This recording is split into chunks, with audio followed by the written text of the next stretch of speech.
জনগণ এখন অনলাইনে ঢুকলে ট্রমাটাইজডে ভুগতেছেন, কারণ এখন সবারই মেন্টালিটিতে অনেক কিছু ঘুরপাক খাচ্ছে। মানুষের মানসিকভাবে অনেক ক্ষতিগ্রস্ত হচ্ছেন, কোনোভাবেই শান্তি কাজ করছে না।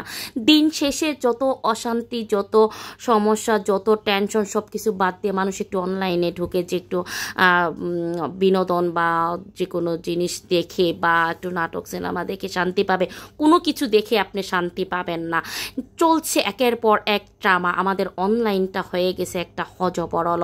এদিকে বারিশাতো একজনের পাশার মধ্যে আঙ্গুল দিয়ে দিয়ে গো বের করে করে একটার পর একটা ঝামেলা সৃষ্টি করে। এগুলো নিয়ে চলছে পাল্টা জবাব, ওর পক্ষে ওর বিপক্ষে, এগুলো নিয়ে চলছে হাজারো দ্বন্দ্ব। জনগণ আমরা পড়ে গেছি নানা ধরনের ট্রমাটাইজড একটা টেনশনে, যে এগুলো আর দেখতে পাচ্ছে না। এগুলো দেখতে দেখতে একটা প্রতিবাদী একটা কোনো না কোনোভাবে এই অন্যায়গুলো দেখতে গিয়ে জনগণের কেউ কারো আপনজন না, তবু প্রতিবাদ করতে হয়, কারণ অন্যায় দেখে কেউ চুপচাপ থাকতে পারে না। এদিকে দেখেন আগের কাছে ফিরতে চাচ্ছে তার হাজব্যান্ড, আবারও যেতে চাচ্ছে তার দ্বিতীয় বিয়ে করার পরে তার বউ প্রেগনেন্ট অবস্থায় রেখে আবারও ফিরতে চাচ্ছে। তার বাচ্চাটার জন্য টেনশন না করে, ভাবনা না করে সে তার বউকে দিয়েছিল ডিভোর্স, সে আবারও ফিরতে চাচ্ছে তার কাছে। এটা হলো রাজা আখির কথা বলছি। এদিকে দেখেন আমাদের লায়লা নানি কি করছেন, কচি কচি ছেঁড়াদেরকে নিয়ে নিয়ে ঘুরছেন, পুঁটি মাছ নিয়ে করছেন। সে পুরুষ ছাড়া এই নানির কোনোভাবেই চলে না। এই অনলাইনে চলছে আমাদের এরকম সার্কাস। দিনের পর দিন আমরা দেখতে দেখতে বকা দিতে দিতে জনগণ হয়ে গেছে অতিষ্ঠ।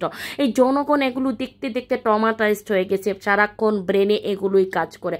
কারো একটা ভালো কিছু দেখলো এখন মনে হয় ওগুলো দেখে অসহ্যকর একটা অসহ্যকর একটা মন মানসিকতা কাজ করতেছে, যে এগুলোই কি তোদের দিন রাত কাজ করে।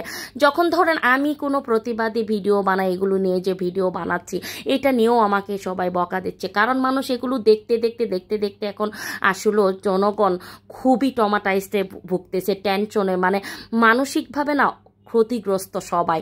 কারণ এগুলো অনলাইনে দেখতে দেখতে অসহ্যকর একটা বিষয় দাঁড়িয়ে গেছে। মানুষের জীবনে অনেক ধরনের টেনশন, অনেক ধরনের মানসিক প্রবলেম কাজ করে। সে দিন শেষে একটু অনলাইনে ঢুকে যদি এই ধরনের সারাক্ষণ দেখে, খারাপ জিনিসটাই সারাক্ষণ থেকে, ভালো কোনো কিছু নাই, কোনো কিছু শিকার নাই।